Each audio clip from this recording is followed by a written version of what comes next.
Assalomu alaykum. Men Jizzax davlat pedagogika universiteti Tabiiy fanlar fakulteti biologiya yo'nalishi 222-guruh talabasiman. Bugun biz hujayra ichiga sayohat qilib, oqsil sintezining kichik markazi bo'lgan ribosomaning sirlarini ochamiz. Ribosomaning tuzilishi, u joylashgan strategik nuqtalari va hayotga bo'lgan ulkan ta'siri haqida bilib olamiz. Keling, ribosomaning tuzilishini tushunib olaylik.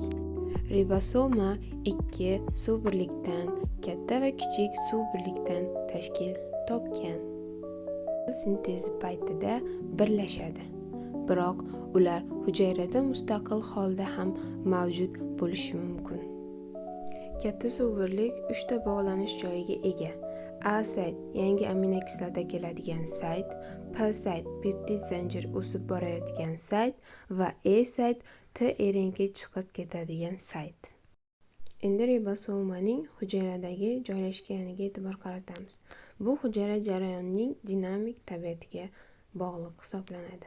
Ko'pchilik ribosomalarning aksariyati sitoplazmada erkin joylashgan bo'lib, ichida qoladigan oqsillarni sintez qiladi. Ba'zi ribosomalar esa qattiq endoplazmatik retikulumga birikkan bo'ladi. Ular sekretlanuvchi yoki membrana oqsillarini ishlab chiqaradi. Shuningdek, mitoxondriyaning o'z ribosomalari ham mavjud. Endi ribosomalarning hujayra uchun naqadar muhim ekanligini muhokama qilaylik.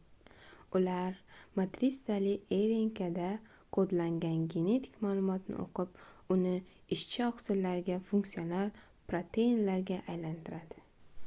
Hujayra o'sishi va bo'linishi uchun doimiy oqsil ehtiyoji bor. Ribosomalar esa bu ehtiyojni ta'minlashda markaziy rol o'ynaydi. Ular fermentlar, signal molekulalari va hujayra faoliyatini boshqaruvchi regulyator proteinlarni sintez qiladi.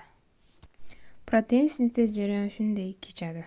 Ribosoma matrisali RNKga bog'lanib, ikkita suv birlik uning atrofida yig'iladi.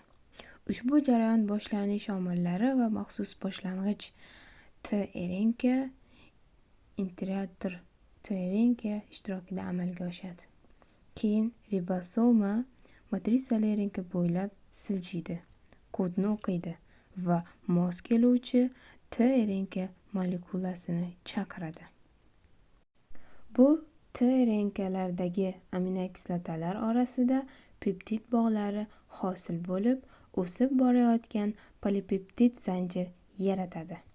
Ribosoma matrisali RNKda to'xtab, kodni stop-kodon taniy olgach, bu oqsil sintezining tugaganini bildiradi.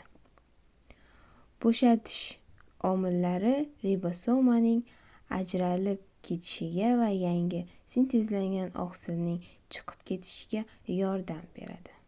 Ribosomaning joylashuvi va hujayra ichida vazifasi haqida qisqacha tushuntirish olib borildi. E'tiboringiz uchun rahmat.